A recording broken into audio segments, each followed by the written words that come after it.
Um, I've been asked to discuss the Iraqi casualties tonight. I think that there's two key numbers. The first was from a 2007 poll by the Associated Press.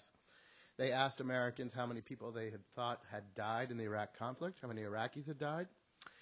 It was an open-ended question. They could answer any number, and the mean answer was 9,900, less than 10,000. At that time, we had 3 different peer-reviewed empirical studies. All of them showed similar numbers. They did vary. And they found a range that went from about 400,000 on the low end to well over 1 million on the higher end. So we have this massive disconnect between Americans' perception of the casualties from this conflict and what epidemiologists who are actually doing field work in this country are telling us. And this is a highly politicized issue, obviously, very controversial. There's ramifications to this, to the number of dead, and so it's a hotly contested issue. Now, this is Project Censored, and the theme of this lecture series is censorship. But I actually think that we have more serious and deep problems. I don't think that there's a lot of overt government censorship involved in this. You know, these are stories that are reported somewhere in the mainstream corporate press. And I think that what we have to look at is the focus that they get, the placement that they get, the way that they are portrayed. Are they portrayed as scientists say, or are they portrayed as this is a controversial finding? And I think that we really have to look at these issues in that context. This is even more difficult to tackle when you have government overt coercive censorship. In a sense, it's clumsy, it's difficult to maintain. People hate that idea. And what we see is that we have a corporate media that is self-censoring. That's deciding that there's some stories that it just won't touch. And I think this is very dangerous. A friend of mine is Larry Beinard. He wrote a book called Fog Facts, which I recommend everybody read. And he made this very point. He said, look, you can find everything in the corporate media, but a lot of it is buried on page B17 in the 16th paragraph. Noam Chomsky says that to read a commercial media story, should read backwards, because the really good news is in the last 3 paragraphs, and I think that that's true. The U.S. adventure in Iraq has a lot of different fog facts. There's a lot of things that get reported that don't get reported adequately.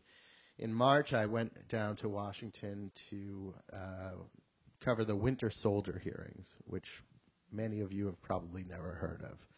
These were a group of hundreds of Iraq and Afghanistan veterans, and also veterans who had served in Guantanamo Bay, from across the globe, wherever our war on terror has touched. And they got together and they gave testimony in a room like this, a little larger, and they told of their experiences in Iraq and Afghanistan, and they told these heart-wrenching stories, just these amazing stories.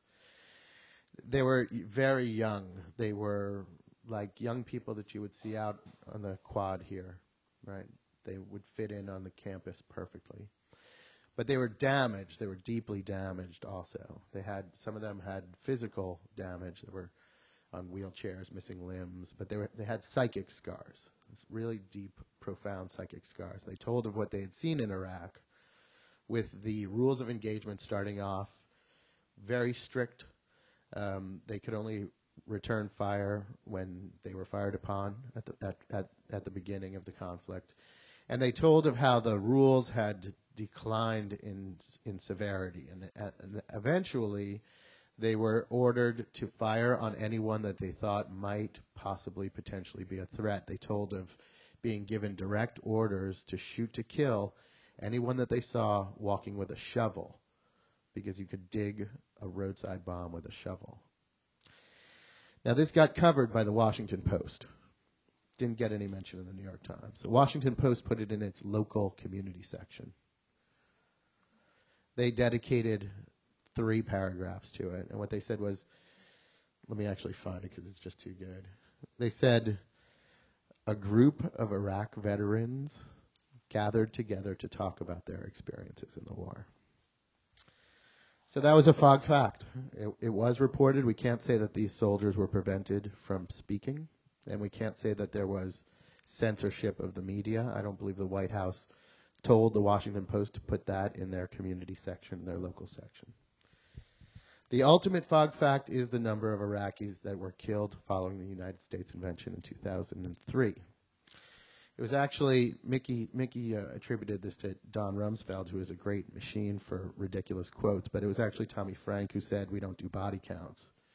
He later admitted, by the way, that they had estimated it was 40,000 dead in the initial invasion. But now, frustrated by this lack of information, the Bloomberg School of Public Health at Johns Hopkins put together a small-scale study in 2004. And they went and they visited a number of houses. They did this cluster sampling technique, which had been used to determine the death tolls in all sorts of conflict situations in Congo, in Rwanda, in Darfur. It was the same technique used to generate the estimates that the United States government uses today when discussing Darfur. The team that did the study was incredibly respected in the field, very good epidemiologists who had worked under fire before. And when they had come up with death tolls in Congo, it was just universally embraced as a valid metric of the carnage there.